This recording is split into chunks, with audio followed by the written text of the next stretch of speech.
ingénieur généraliste, Vincent Liéget, 35 ans, a travaillé dans la recherche à la Nouvelle-Orléans, dans la diplomatie et la coopération à Budapest. Il a également été cadre sécurité ferroviaire à la gare de Paris-Austerlitz et rejoint le Parti pour la décroissance en 2008. Il en devient l'un des principaux porte-parole. Il habite aujourd'hui à Budapest, où il effectue un doctorat à l'Université d'économie et participe à la création d'un centre de recherche et d'expérimentation sur la décroissance et la transition. Vincent Liéget, bonjour. Bonjour.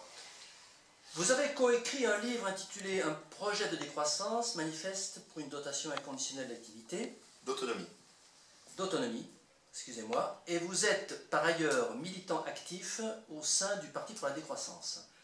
Comment en êtes-vous venu personnellement à la contestation de la société croissante et depuis quand? Alors moi comme on dit souvent, il y a autant de chemin vers l'objection de croissance ou la décroissance que d'objecteurs et d'objectrices de croissance. Et moi je suis arrivé à la décroissance étant ingénieur de formation, en m'intéressant à l'économie, et j'ai découvert le fameux article de Nicolas Georgescu-Roegen, La loi de l'entropie et des processus économiques.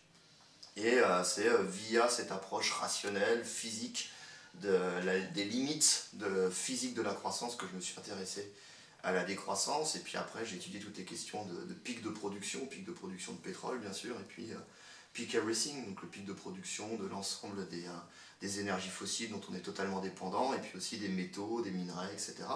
Et au départ j'étais vraiment dans cette approche de dire une croissance infinie dans un monde fini n'est pas possible. Et puis j'ai découvert Serge Latouche, j'ai commencé à beaucoup lire Latouche, et puis d'autres penseurs comme Ivan Illich, comme Cornelius Castoriadis. Et puis j'ai fait un peu ce constat, comme beaucoup d'autres au mouvement de la décroissance, qu'avoir raison en politique, comme dit Paul Ariès, c'est pas suffisant pour gagner. Depuis les années, fin des années 60, début des années 70, on sait qu'on va dans le mur, c'est extrêmement bien documenté, il y a peu de contradicteurs sérieux par rapport au fait qu'une croissance infinie dans un monde fini n'est pas possible, et pourtant on continue tête baissée dans la même logique suicidaire. Et donc j'ai commencé à m'intéresser à ce qu'on peut appeler cette approche culturelle, anthropologique de la décroissance, c'est-à-dire on se rend bien compte que dans nos sociétés on n'a jamais été matériellement aussi riche, pour dire les choses autrement, on n'a jamais gâché autant d'énergie, de ressources, on n'a jamais autant pollué, on met même en péril l'aventure humaine telle qu'on la connaît à moyen terme, et pourtant on n'est pas heureux. Donc moi j'ai commencé à me poser la question sur le sens de la vie, comment se réapproprier le sens qu'on veut donner à notre vie, sur le sens des limites, sur la convivialité, sur l'autonomie, sur le bien-être, sur ce genre de choses, et plus sur cette approche sur comment construire un projet de société de décroissance.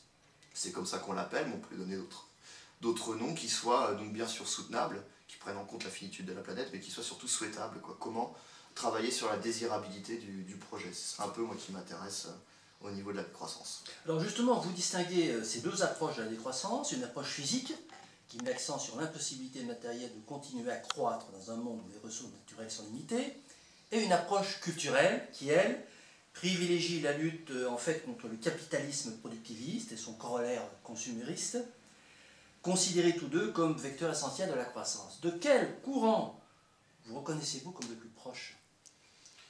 Mais je crois que c'est un ensemble, et je crois que c'est une des définitions qu'on donne à la décroissance, c'est que c'est une pensée multidimensionnelle. Et je crois que c'est ce qui fait sa force, c'est qu'elle soit radicale, c'est-à-dire qu'elle prend les problèmes à la racine, et elle est multidimensionnelle. Dans le langage académique, on dit c'est une pensée interdisciplinaire, voire transdisciplinaire, c'est-à-dire qu'on a plusieurs outils dans notre caisse à outils, et pas uniquement un seul, une approche, ce qui risque de nous faire des bêtises, ce qui risque de nous faire... D'ailleurs, notre société aujourd'hui, quand on voit l'omniprésence de l'économie, on fait des bêtises. On est rentré dans une religion de l'économie et on ne fait pas le lien avec toute la complexité de la vie, véritablement des systèmes économiques, etc. Et moi, je dirais, dans la décroissance, ce qui m'intéresse, c'est vraiment cette volonté que l'on a d'essayer de tout connecter. C'est-à-dire qu'il n'y a pas... différentes crises, différents problèmes, différentes choses dans la société que l'on prend les unes après les autres, tout est interconnecté. Et c'est la grande force de la décroissance, donc cette approche radicale, prendre les problèmes à la racine, cette interdisciplinarité, cette pensée multidimensionnelle, parce qu'on essaie de comprendre la société dans sa globalité, Et par exemple, changer de modèle de société parce qu'on est obligé de le faire pour des raisons physiques évidentes, c'est pas suffisant, parce que derrière, dans la société, c'est des êtres humains, c'est des dynamiques sociales, c'est de la politique, c'est des imaginaires à décoloniser, c'est de la psychologie. Et c'est pour ça que trouver des solutions qui font sens et qui ont des chances de fonctionner de manière non violente, c'est vraiment prendre dans sa complexité ce qu'est une société humaine et d'essayer d'y apporter des solutions à tous les niveaux en interconnectant nos approches. Aujourd'hui, plus personne, je pense, ne conteste la finitude de ces ressources naturelles, mais certains, comme les ultralibéraux par exemple, considèrent que la croissance n'est pas liée essentiellement à ces ressources et que celle-ci, la croissance, peut se perpétuer à partir d'autres richesses, ou en d'autres termes, que le génie humain est capable de s'affranchir de la dépendance naturelle. Que pensez-vous de cette conviction? Alors, la première des choses que je vais dire, c'est on a aussi développé dans nos réflexions de la décroissance ce qu'on appelle le quand bien même. Même si une croissance infinie dans un monde fini était possible, comme le pensent certains économistes, ou des fous, comme disait Kenneth Boulding, de toute manière, nous, il faudrait quand même qu'on pose la question du sens. Et se poser la question du sens, c'est-à-dire qu'est-ce qui rend vraiment heureux, comment donner du sens à nos vies, etc. Et le fait de croître pour croître, on ne pense pas que ce soit quelque chose qui rend heureux, mais au contraire qui génère des frustrations, qui génère des inégalités, qui génère de la violence, etc.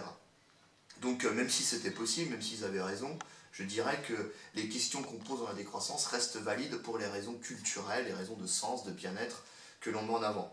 Alors après, quand on regarde un peu les différentes études, il y a quand même des corrélations extrêmement fortes entre la consommation d'énergie, le tirage sur les énergies, les ressources naturelles, etc., et la croissance. Et on vit dans une espèce de parenthèse enchantée qui est celle des énergies fossiles, où quelques générations d'humains, sur une période très très courte, à l'échelle de l'histoire de la vie sur la Terre, à l'échelle de l'histoire de l'aventure humaine sur la Terre, quelques générations consomment de manière totalement délirante, et on a eu, je crois, une perte de repère, une perte du sens des limites, on est totalement dans l'hubris, consomment des quantités phénoménales d'énergie fossile, qui sont en fait une concentration d'énergie solaire accumulée sur la planète pendant des millions d'années. Et d'un seul coup, on est dans ce délire où nos perceptions sont totalement modifiées, nos perceptions par rapport au temps, par rapport à la nature, par rapport à l'humain. On rentre dans des délires totalement fous. Et continuer à croire que ça va pouvoir continuer éternellement, il n'y a déjà pas de sens, ça ne nous rend pas nécessairement heureux. Et c'est continuer à rester dans cette religion, dans cette manière aussi de nier qui est quelque chose qui a toujours été au centre de toutes les sociétés et qui a toujours été difficile à gérer dans les sociétés, c'est de nier la peur de la mort. Et s'intéresser à la croissance, poser la question des limites, c'est aussi accepter la mort, c'est accepter que l'être humain en tant qu'espèce et en tant que chaque individu d'être humain naît et meurt, et la question, elle est vraiment la question du sens, c'est le temps que l'on passe en tant que société et en tant qu'individu, le temps que l'on passe sur cette planète, qu'est-ce qu'on a envie d'y faire, quel sens on a envie d'y donner. Oui, mais sur le sens précis de la question, c'était est-ce que vous contestez fermement le fait que le développement d'une société puisse se faire sur autre chose que l'utilisation des ressources naturelles? Ça me paraît évident.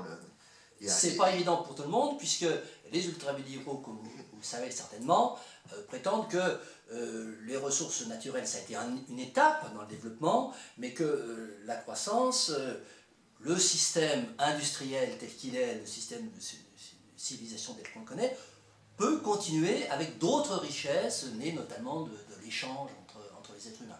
Bon, c'est ce que je disais. C'était totalement hétérodoxe ou non, c'est ce que disaient beaucoup d'économistes, comme par exemple, même Smith l'évoquait quand il parlait, quand on atteindra un certain niveau de confort, Keynes se disait la même chose, le sens de la vie où la société sera organisée autour du loisir, de la culture, de l'art, où il y a des espaces de croissance qui sont très forts. Là après, je pense que là aussi, le mot croissance est un mot toxique, c'est-à-dire qu'il reste quand même lié à cet imaginaire occidental du toujours plus vite, toujours plus loin, toujours plus fort, etc. Et quelque part, il faut retrouver le sens des limites. On peut avoir une croissance de la convivialité, une croissance de la richesse des relations humaines. C'est ce qu'on voit par exemple avec l'illusion de Facebook, où c'est la compétition d'avoir le maximum d'amis, entre guillemets, sur Facebook. Ça n'a pas plus de sens. Donc la question, elle est vraiment de trouver des équilibres qui ne sont pas un standard de vie à imposer à toutes et à tous de manière uniforme sur la planète. C'est individuellement, collectivement, d'avoir ces réflexions sur comment je trouve mes propres équilibres par rapport à mes consommations, mes productions, mes relations à l'autre, comment on gère notre instinct de compétiteur, de dominateur, notre instinct aussi d'altruisme, etc. C'est comment trouver des équilibres pour que l'on construise des sociétés qui soient les moins violentes possibles, non pas pour construire une société parfaite pour l'homme parfaite, mais la société la moins violente possible avec les êtres humains tels qu'ils sont, dans leur complexité et difficulté. Revenons encore 5 minutes sur ce quand bien même. Quand bien même, la croissance resterait techniquement possible, soit par la découverte ou la mise en œuvre de nouvelles énergies, découverte de nouveaux minerais, soit par un développement du tertiaire, là on revient sur l'illusion des ultralibéraux, palliant ainsi le repli du primaire et du secondaire. Vous dites, quand bien même tout ça, qu'il faudrait quand même décroître. Pourquoi ? Voilà, donc après ça dépend ce qu'on met derrière les mots. Aujourd'hui, on a une empreinte écologique qui n'est pas soutenable.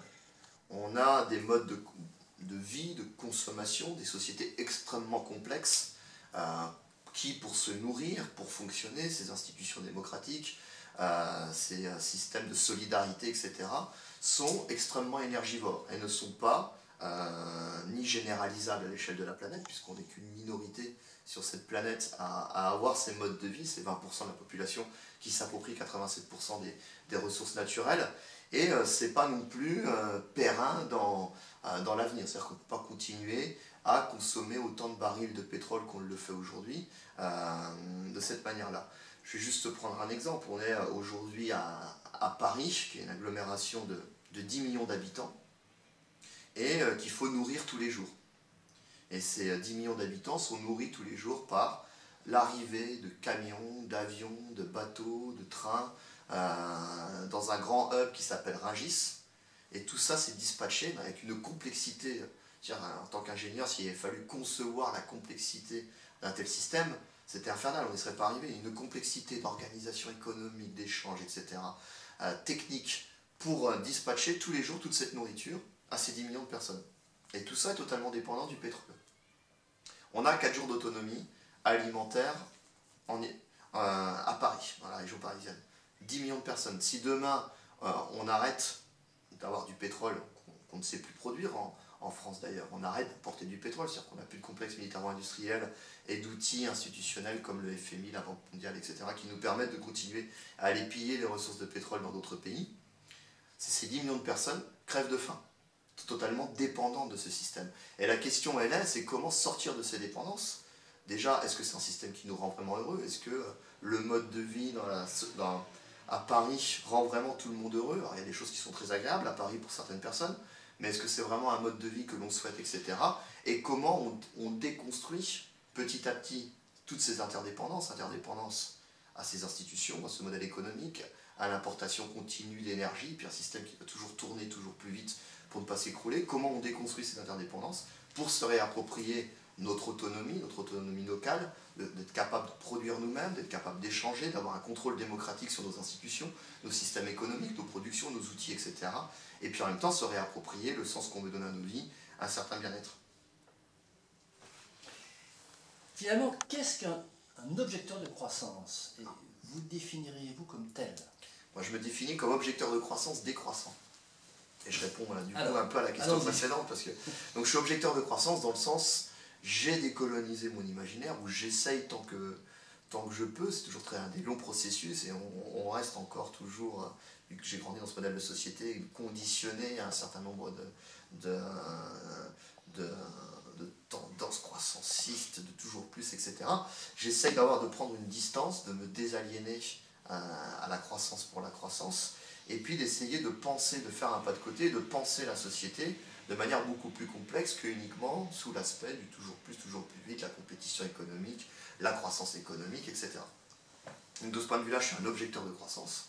Je pense qu'il faut parler d'accroissance. On sort de la religion d'économie, on sort de la religion de la croissance. Excusez-moi, objecteur, c'est plus que croissance. Oui. Objecteur, il y a le mot objection. On n'est pas d'accord. Voilà, on rejette. Mais dans une logique de pas de côté, c'est-à-dire on se libère de ce marteau, qui est, comme disait Mark Twain, quand on a un marteau à la tête, on voit tous les problèmes sous forme de trous. sous forme de clouf. C'est ce qu'on a pu voir avec François Hollande encore dernièrement. On dit voilà, le retour de la croissance vigoureuse et tout. On arrive à rentrer dans des délires totalement absurdes sans savoir ce qu'on y met derrière, la croissance pour produire quoi, etc.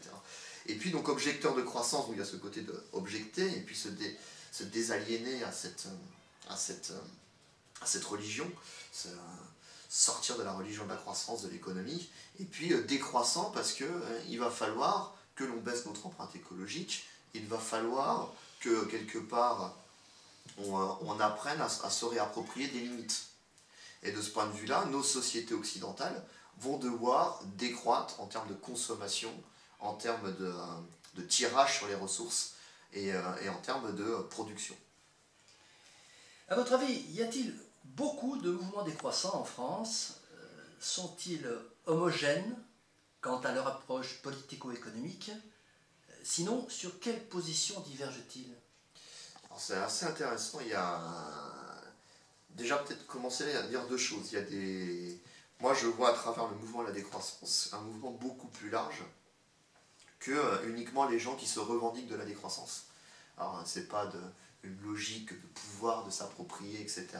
Les mêmes choses. Je crois que nous sommes plusieurs à travers le monde, en France, à se poser les mêmes questions, essayer d'apporter des réponses avec différents types d'approches.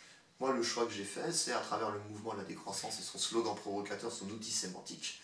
Je trouve qu'on a quelque chose qui fonctionne bien et qui permet d'ouvrir du débat, qui permet de poser les questions telles que moi je trouve ça a du sens, et puis de construire une pensée globale, multidimensionnelle, interdisciplinaire, qui apporte de manière cohérente des solutions à l'ensemble des crises qui sont interconnectées auxquelles on fait face. Donc derrière, il y a des gens qui ne se revendiquent pas du mot décroissance et qui font des choses extrêmement intéressantes dans cette logique-là, sans pour autant avoir exactement la même approche, s'intéresser de manière multidimensionnelle à tout ce que l'on fait. Et l'un des enjeux de la décroissance, je crois, c'est de réinventer les formes politiques et d'essayer de construire des passerelles entre toutes les personnes, tous les collectifs, tous les groupes, tous les mouvements qui se posent les mêmes questions. Quels sont ces groupes qui font de la décroissance sans savoir?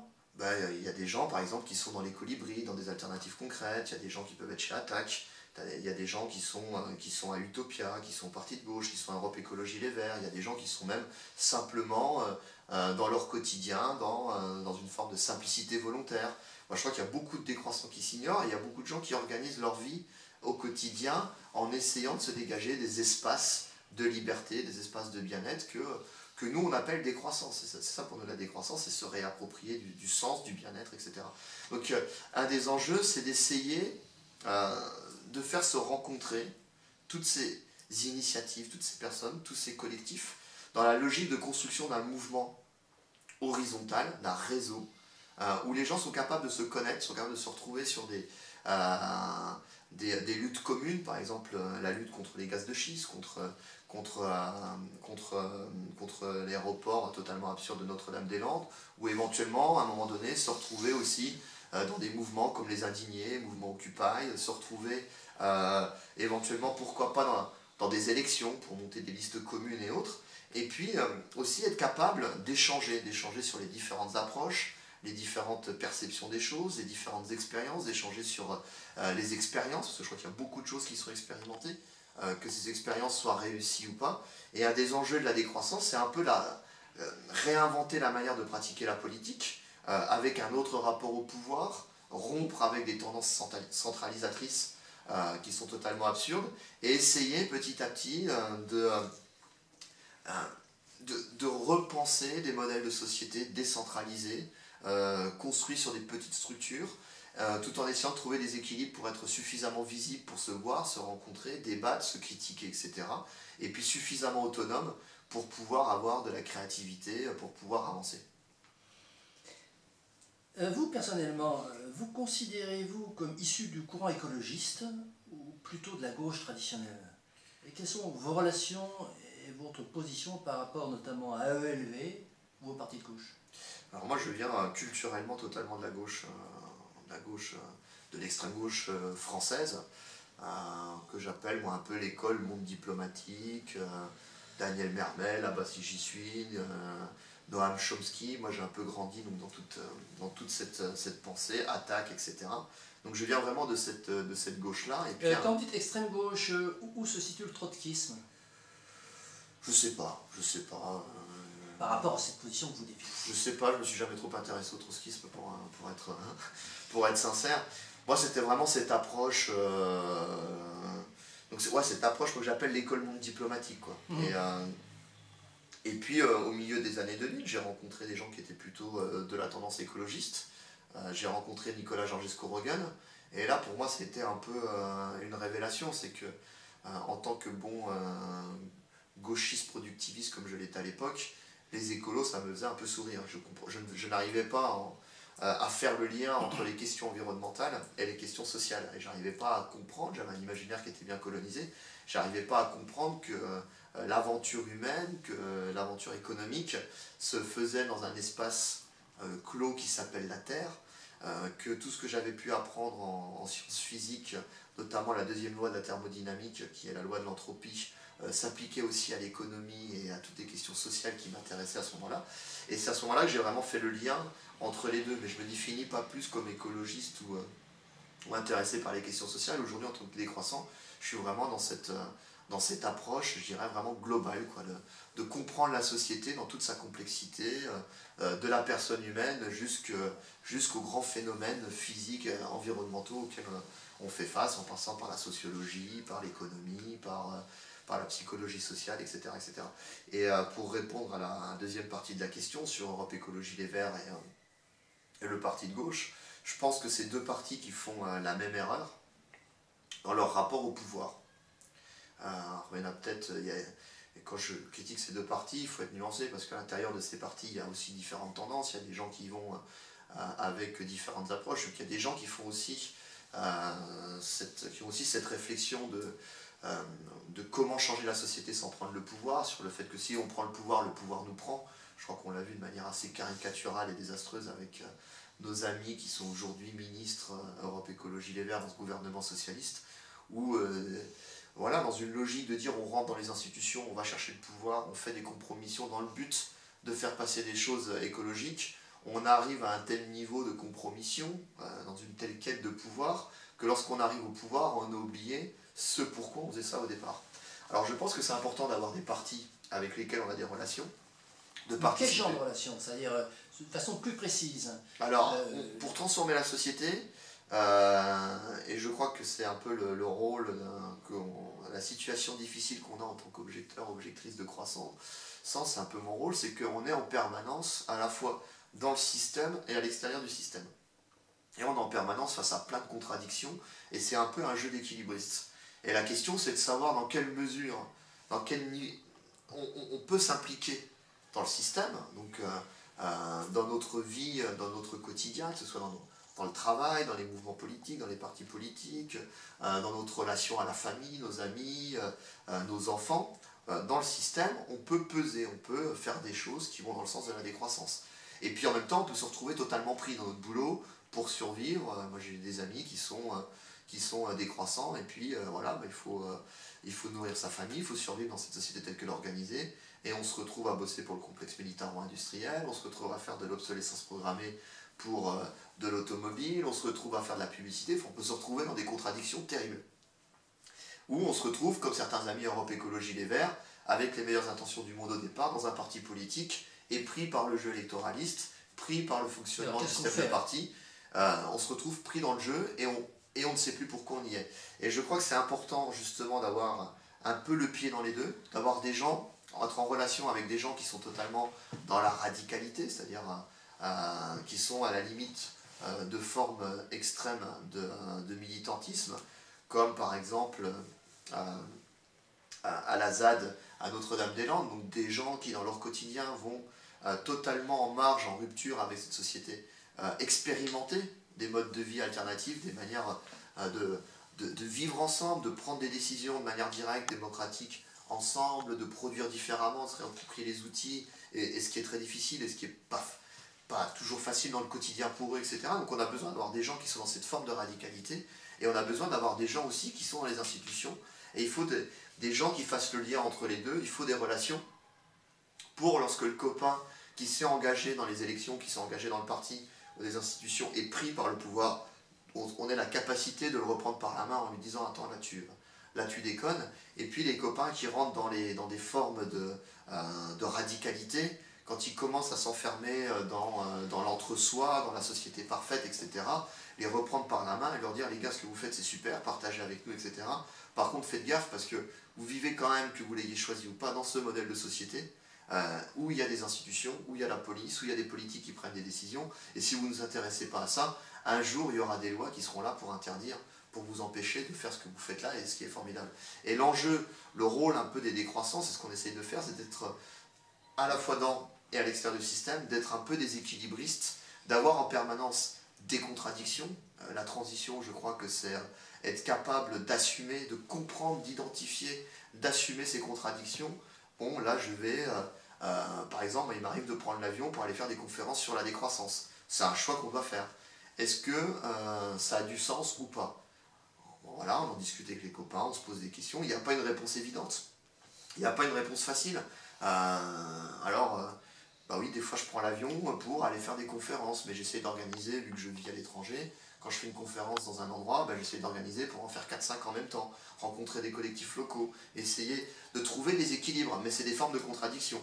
J'avais reçu par exemple un jour une invitation pour parler 2 minutes sur Canal+, à la matinale, je crois que ça s'appelle l'émission du matin, en clair, qui est suivie par des centaines de milliers, voire des millions de personnes, où on se dit, ben voilà, pendant 2 minutes, je peux faire passer quelques messages sur la décroissance à des millions de personnes, mais vu que j'étais bloqué à Budapest la veille, le jour de l'après-midi, je devais faire un aller-retour en avion sur une nuit.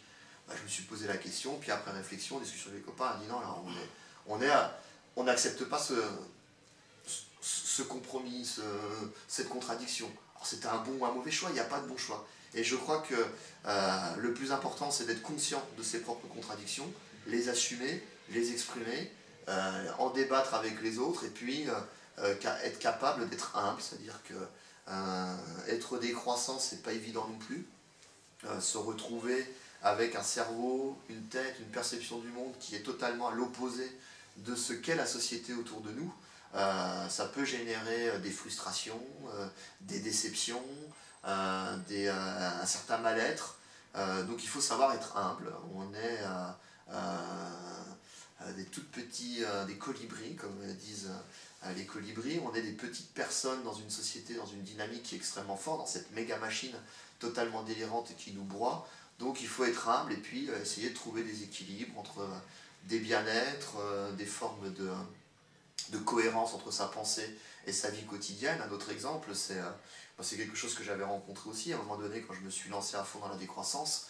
J'avais tendance à partir dans une démarche assez radicale et je me retrouvais à avoir des relations conflictuelles avec des membres de ma famille et des amis. Et je me suis posé la question, c'est pour ça que c'est important d'avoir cette approche multidimensionnelle. La décroissance, c'est pas que être en cohérence avec son empreinte écologique, avoir une empreinte écologique de 1, c'est aussi avoir du bien-être, de la convivialité, des relations non violentes avec les proches. Donc il faut trouver des équilibres.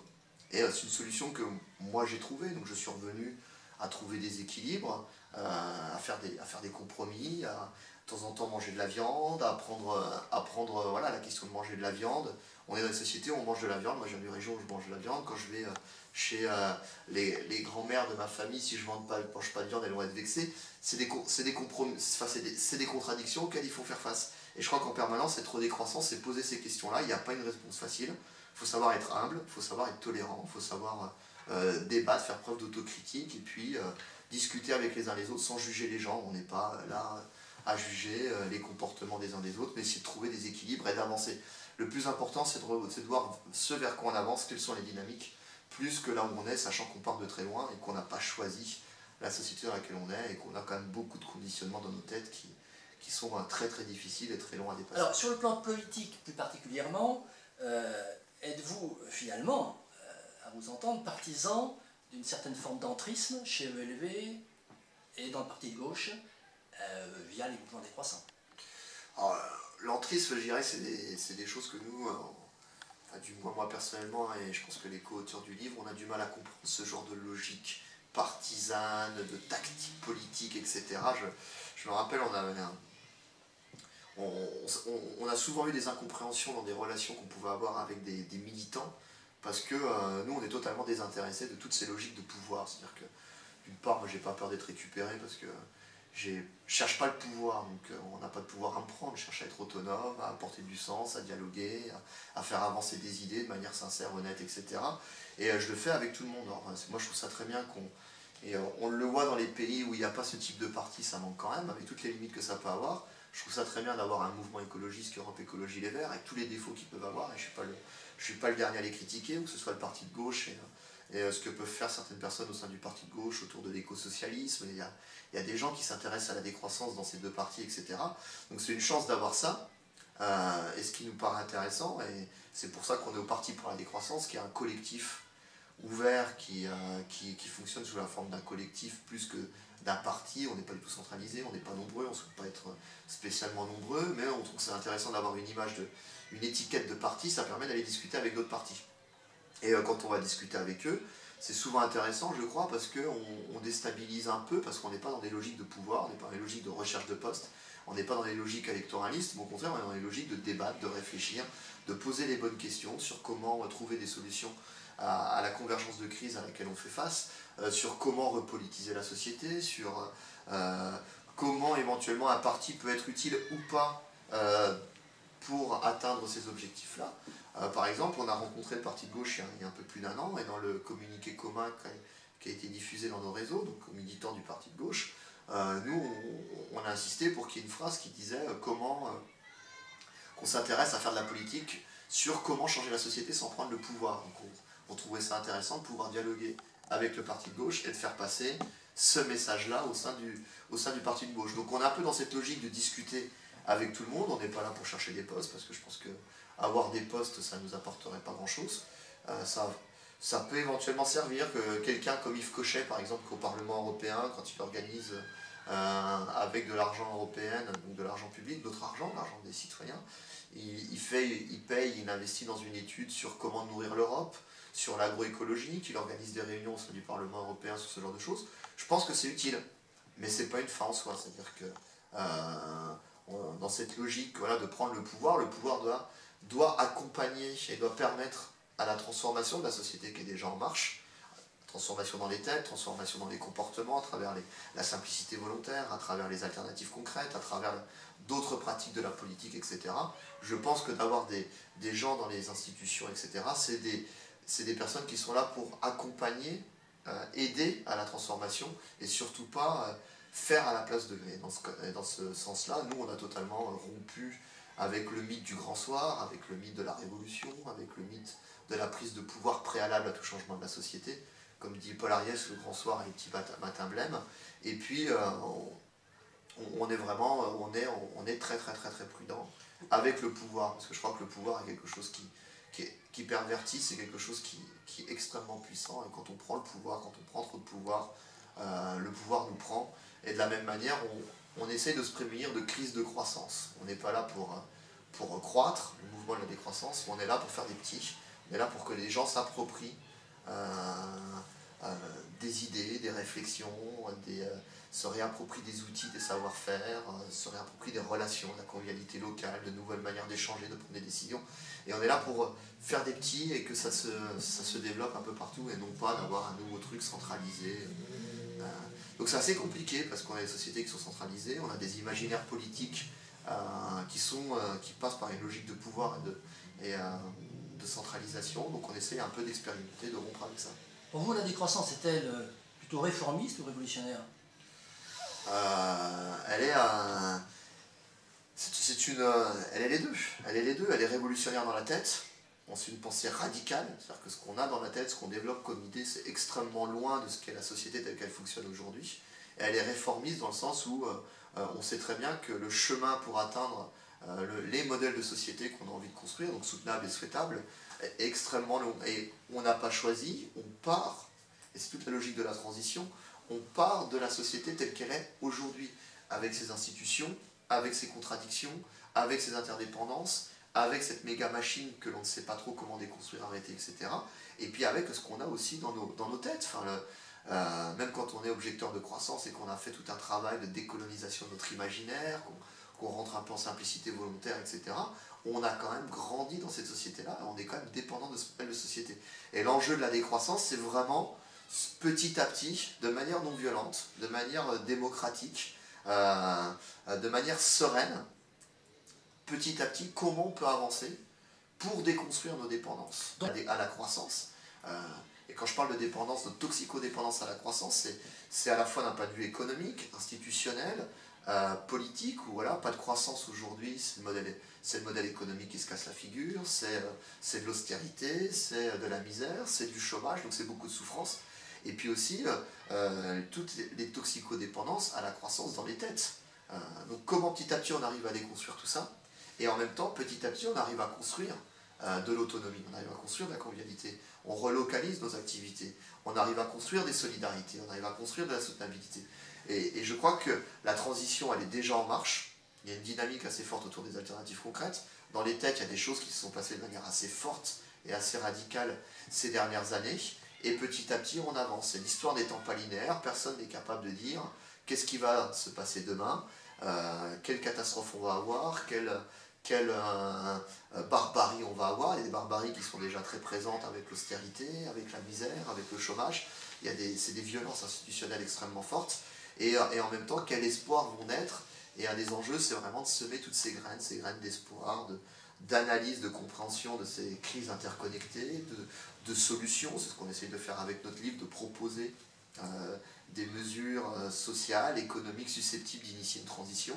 Et puis aussi des graines de réappropriation à travers les alternatives concrètes, la simplicité volontaire, d'espace de liberté, de faire soi-même, de se réapproprier des outils, du sens, de la convivialité, etc.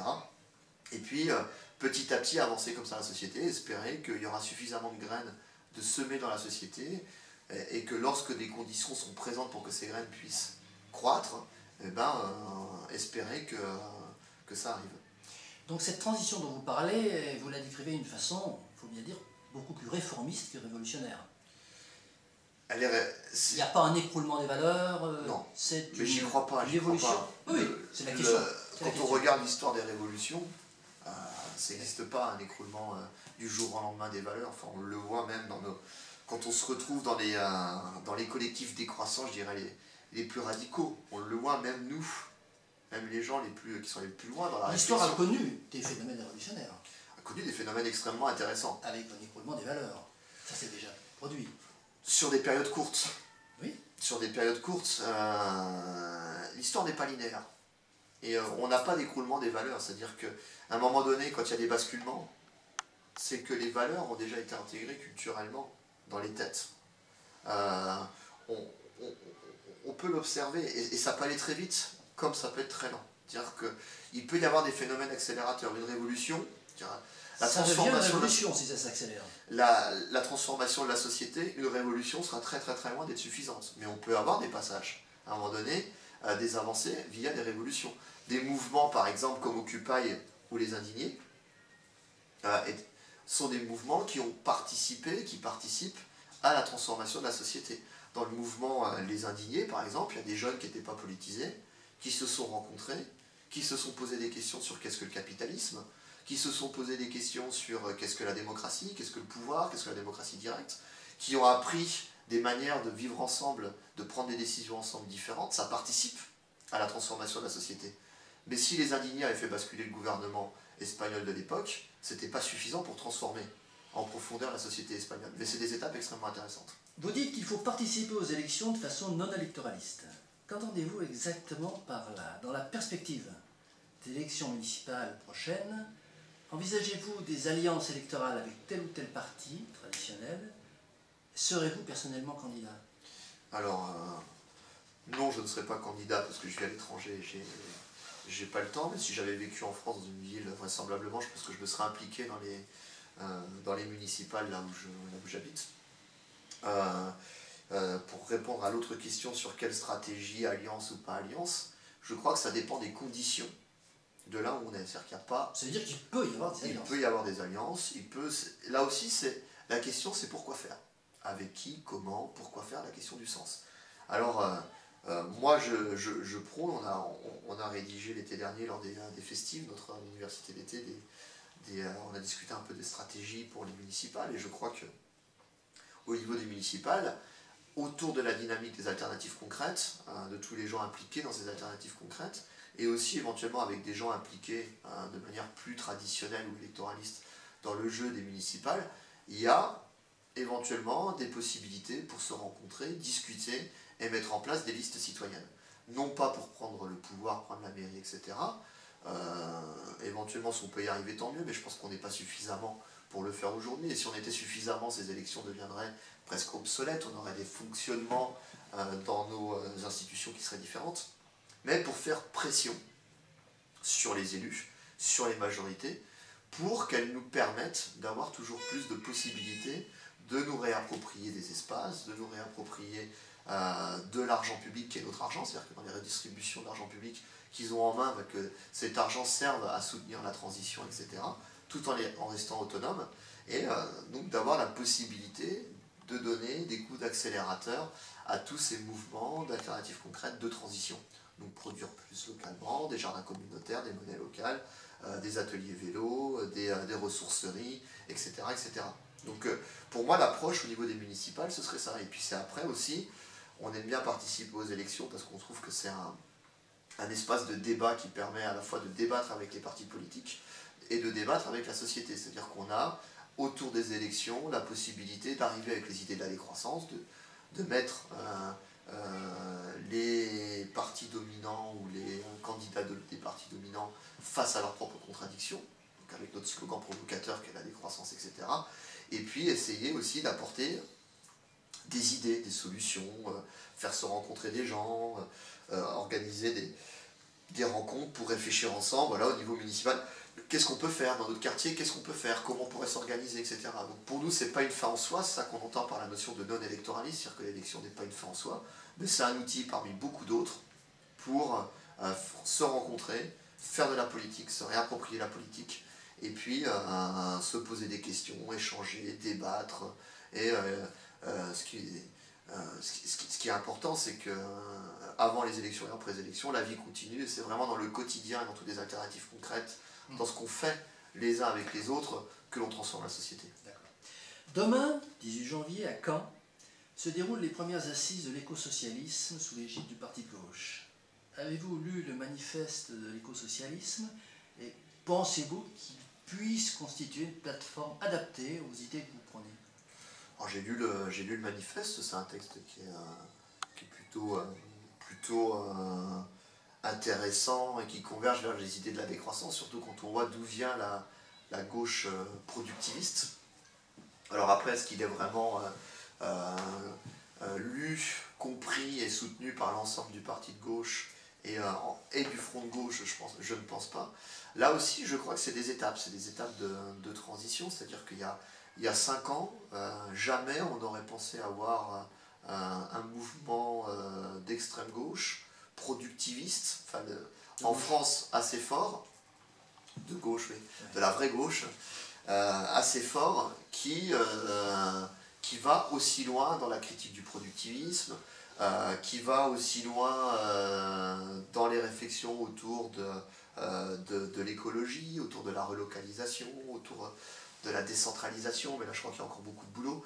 Donc la dynamique, là aussi, je la trouve vraiment formidable, et c'est pour ça que moi personnellement, et beaucoup d'objecteurs, objectrices de croissance, comme Paul Ariès par exemple, on a des relations avec ceux qui se battent au sein du front de gauche, du parti de gauche, pour défendre les idées de l'écosocialisme. Et donc nous on fait un peu pression pour qu'il y ait plus de décroissance, ouais. Eux à l'intérieur font pas un peu pression pour qu'il y ait plus d'antiproductivisme dans leur mouvement, et ainsi de suite. Mais ne pensez-vous pas que ça puisse être un artifice politique pour ramasser de l'électorat? Ça peut être un artifice politique pour ramasser l'électorat si on ne fait que ça. Et si on pense que ça suffit d'avoir le texte parfait puis de gagner les élections pour changer la société, c'est pour ça que nous on ne fait pas que ça.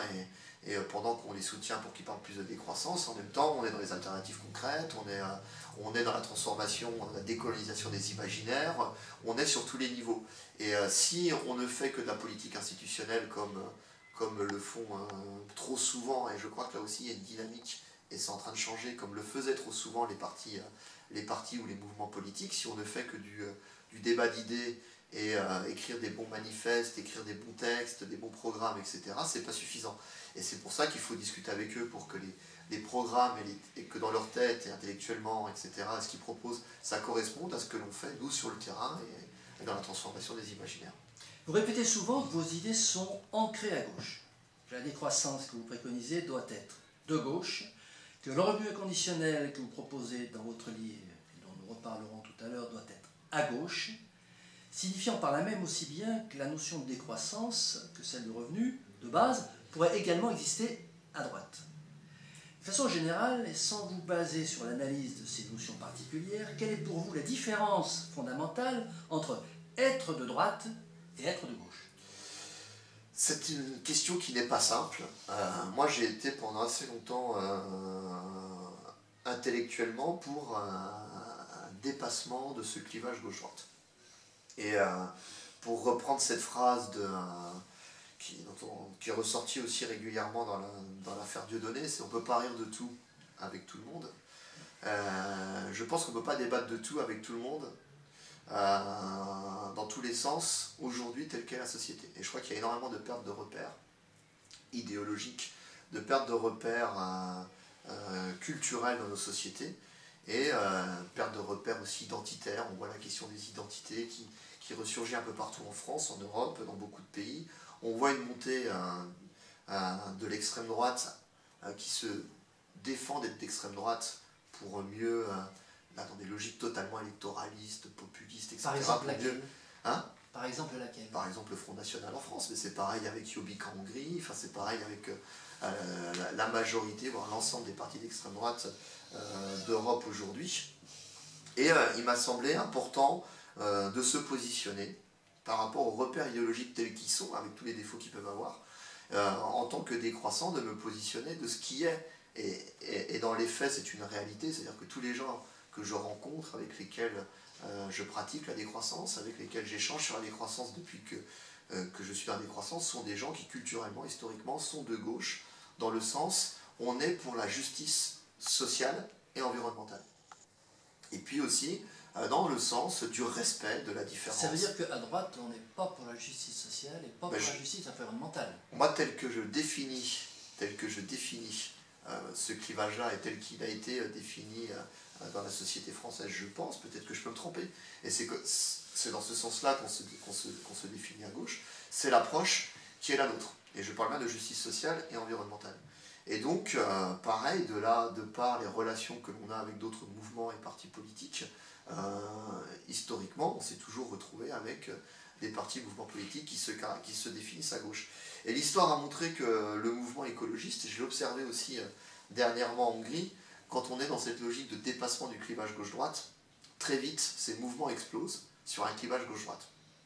Et je crois que malgré tous les défauts et limiter des pensées politiques à une vision binaire, c'est pour ça que j'étais pour un dépassement du clivage gauche-droite, c'est pas suffisant, mais malgré tout, il y a des assises. Que vous ne l'êtes plus. Moi, je pense que je suis de gauche. Non, mais moi, je disais, je suis d'une culture de gauche pour un dépassement, parce que je pense que la politique est beaucoup plus complexe que ça, et je voulais rajouter d'autres caractéristiques. Je suis pour la justice sociale, environnementale, etc. Et on se rend compte que tous les mouvements qui ont essayé d'être dans une logique de dépassement du clivage gauche-droite, très vite explosent sur ce clivage gauche-droite. D'accord. Dans votre livre, vous parlez très peu, voire pas du tout, de l'extinction des ressources naturelles, et plus précisément de la déplétion fossile et minérale. Sauf omission de ma part, le pic pétrolier n'est cité qu'une fois, page 22, propos de Nicolas Georgescu-Roegen. En fait, donc, quel rôle ou part attribuez-vous à cet élément dans votre approche de la décroissance? Alors, c'est un choix. En fait, pourquoi en parlez-vous si peu dans C'est vraiment un choix qu'on a fait. Et c'est un choix qui me paraît extrêmement important. Donc, comme je disais, moi, je me suis intéressé à la décroissance sur cette approche physique. Et au départ, je ne parlais que de ça. On ne le voit pas dans le livre. Et je débattais, par exemple, avec des économistes, et je me rendais compte que j'avais beau toujours taper plus fort, crier plus fort, avancer toujours plus d'arguments, de chiffres rationnels, etc., c'était pas suffisant pour ouvrir vraiment des débats.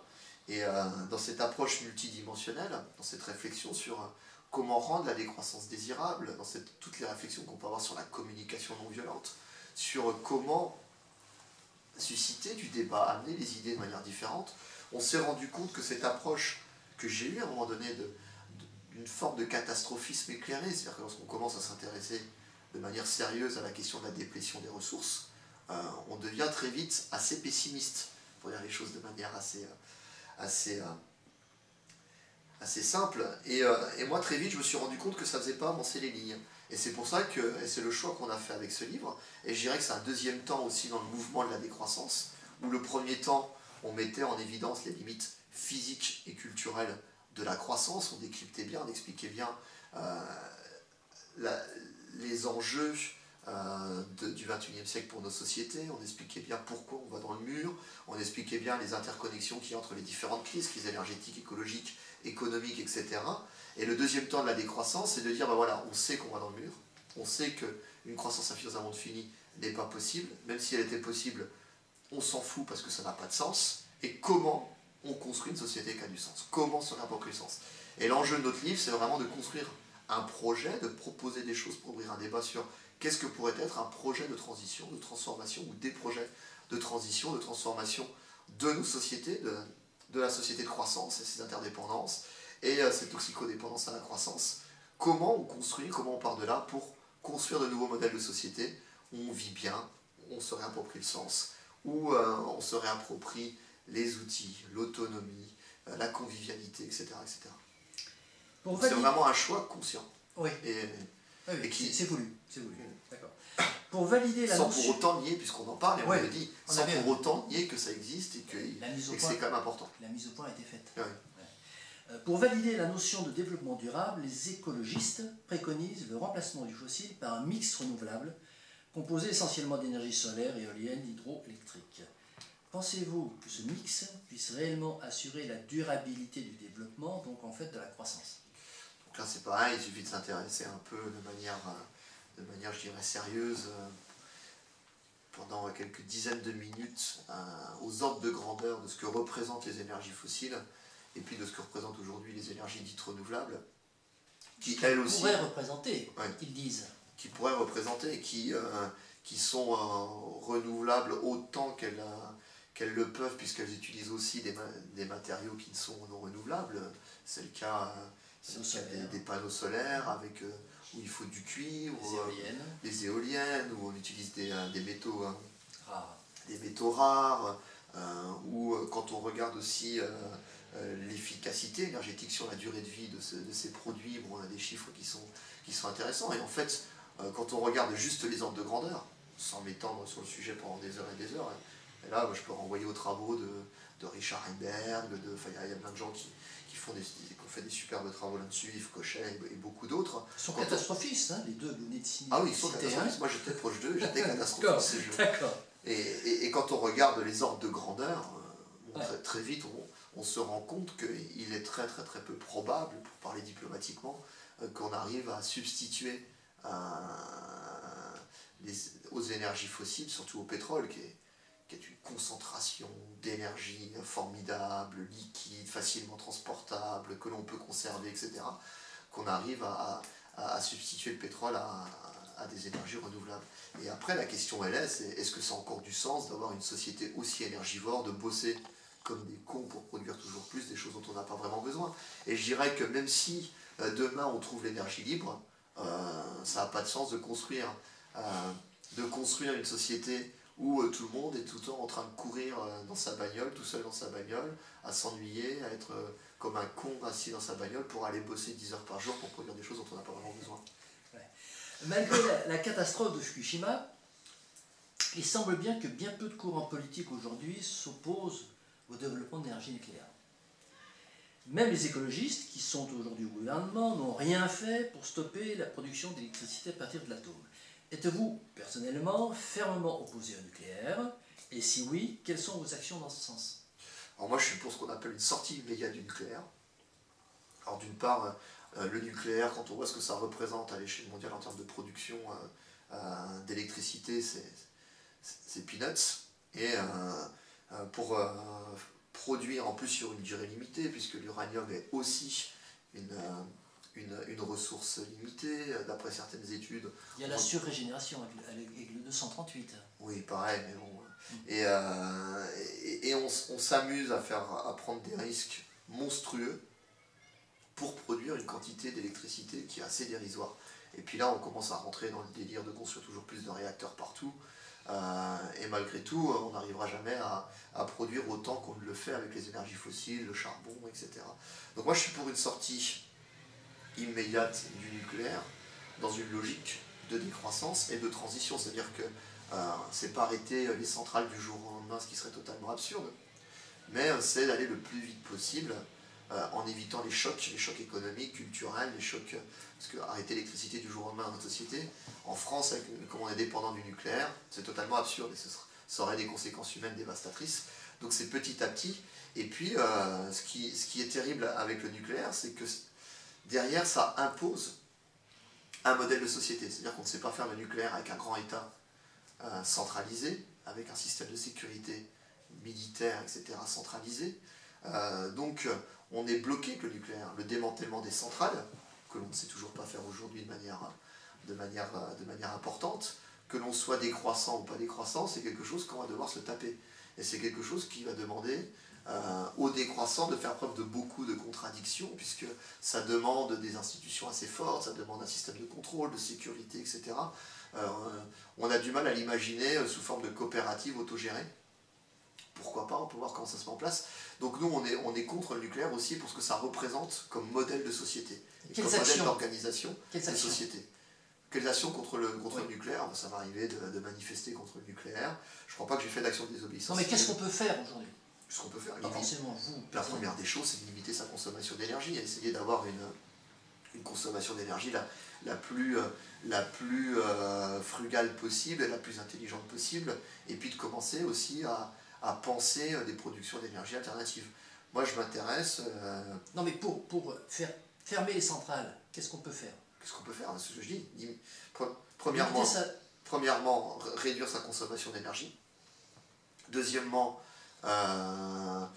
l'énergie qu'on continue d'utiliser, la faire de manière plus efficace. Et troisièmement, le produire de la manière la plus renouvelable possible. Moi, je m'intéresse pas mal, et pas suffisamment parce que j'ai pas suffisamment de temps, à la fabrication d'électricité de manière artisanale et locale. Et il y a, je pense, là des choses qui... On a fait peu de choses là-dedans, je pense qu'il y a la possibilité, avec des matériaux locaux, de manière le plus renouvelable possible, le moyen de trouver des petits systèmes autonomes que l'on peut réparer et fabriquer soi-même, où on peut fabriquer de l'électricité pour une consommation suffisante dont on a besoin d'électricité. Oui, non, mais ma question c'était, voilà, vous préconisez que chacun fasse son électricité soi-même. Non, mais ma question c'était comment est-ce que, d'un point de vue politique, on peut faire en sorte de fermer les centrales? Quelles actions politiques on peut mener?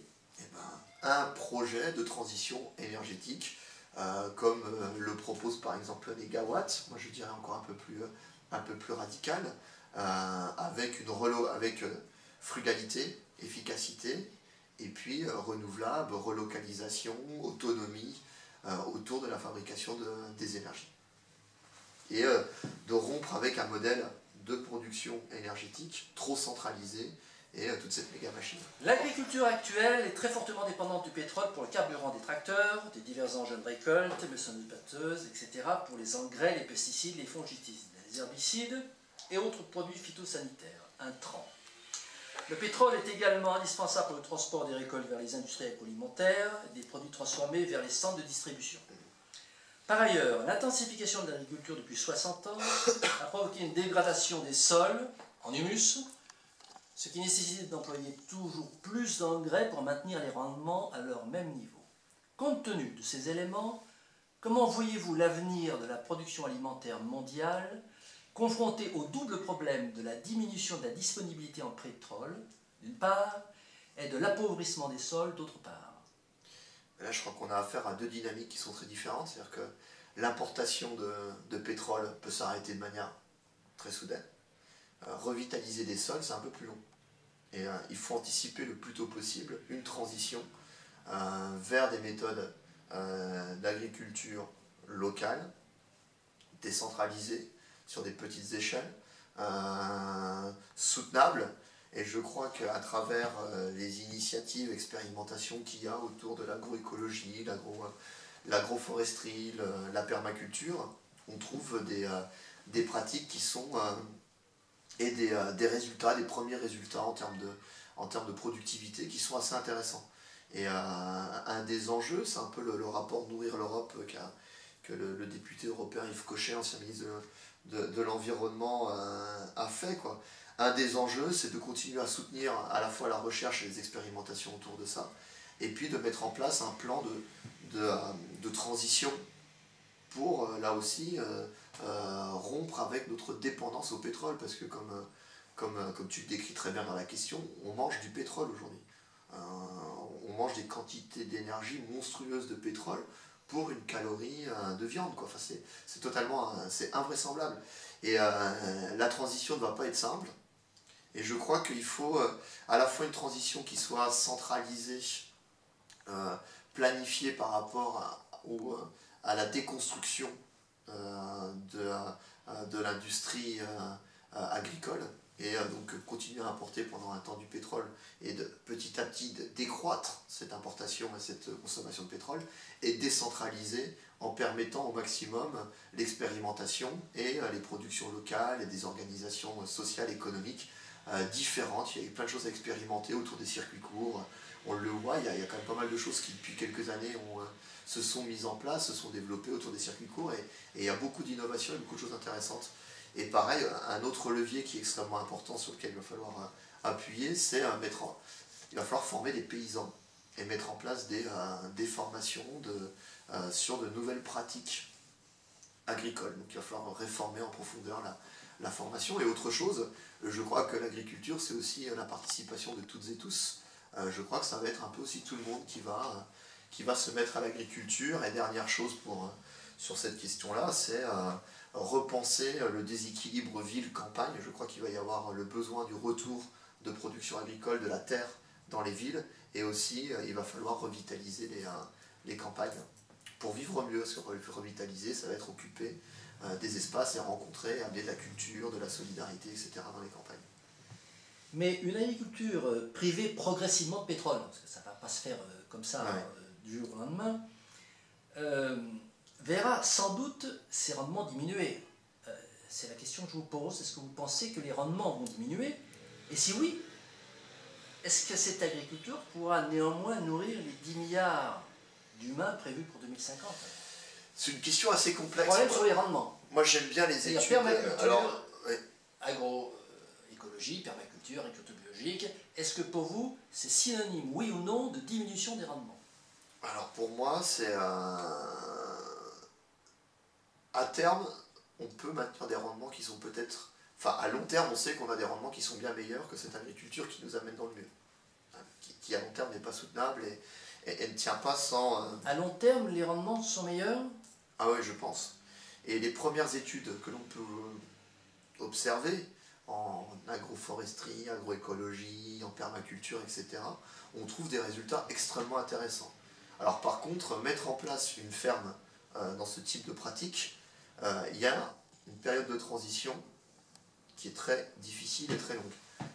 Passer d'une ferme traditionnelle à l'agroforesterie, par exemple, c'est 5 à 10 ans. Sans parler aussi transformation des compétences, transformation des imaginaires, différentes expérimentations, etc. Alors, c'est vraiment la question de la transition. C'est comment, dans quelle dynamique, c'est-à-dire qu'on sait très bien qu'on ne peut pas se passer du jour au lendemain de l'agriculture dépendante du pétrole pour se nourrir, telle que la société est organisée, etc. C'est dans la transition comment on arrive à faire émerger de manière suffisamment rapide un modèle agricole soutenable, décentralisé, local, qui fonctionne et qui permet de produire suffisamment en évitant les chocs. Et quelque chose qui me paraît extrêmement important sur les leviers, les premiers leviers sur lesquels il faut jouer, là je renvoie donc aux études d'Olivier de Schutter par exemple, qui est le rapporteur pour la faim aux Nations Unies, c'est lutter contre l'appropriation des terres, le land grabbing, arrêter de faire des agrocarburants, arrêter avec la déforestation, arrêter avec l'expropriation des sols des gens qui ont leur culture vivrière, etc. Donc il faut rompre, il faut arrêter tout de suite cette hémorragie qui est terrible, et il faut au contraire impulser une dynamique contraire. Êtes-vous favorable à une réduction de la démographie? Et si oui, par quels moyens? Alors les plans de réduction de la démographie, non barbare et efficace, je crois pas qu'il y en ait eu beaucoup, je crois que ça n'existe pas. Par contre, des baisses de la natalité à travers l'émancipation des femmes, ça a marché partout, ça a eu lieu. Donc, ça veut dire que vous êtes favorable à une baisse de la démographie? Moi, je suis, ce qui est total, je suis défavorable à une croissance démographique pour une croissance démographique, qui était quelque chose qui a été mis en place de manière totalement absurde dans une logique de guerre et de compétition économique et de guerre entre nations, et avec laquelle il faut rompre. Il faut rompre aussi avec une vision productiviste, croissanciste de l'humain, et il faut trouver des équilibres là aussi. Alors aujourd'hui, on est dans une dynamique où on sait qu'on va avoir un pic de population autour de 2050 vers 10 milliards, mais la dérivée seconde de la croissance démographique, elle est négative. C'est-à-dire qu'on a un ralentissement de la croissance démographique et on va assister à une baisse de la population à partir de 2050. Et on peut impulser, accélérer à travers la natalité cette baisse, à travers l'éducation, l'émancipation des femmes et le libre choix d'avoir un enfant ou pas. Et je crois qu'un des leviers qui est extrêmement intéressant par rapport à ça, c'est la baisse des inégalités qui est extrêmement intéressant. Dans toutes les sociétés où les femmes ont pu s'émanciper, où il y a moins d'inégalités, les gens font moins d'enfants. Et donc si je suis pour un contrôle démographique, c'est plus sur ce type d'approche, baisse des inégalités, plus de solidarité, d'émancipation, de choix, d'autodétermination, etc. Par des politiques étatiques, donc. Moi je pense que ça ne fonctionne pas, on a vu la politique de l'enfant unique en Chine, c'était un désastre terrible, ça ne fonctionne pas et ça a des conséquences barbares sur les sociétés. Merci. Merci Christian.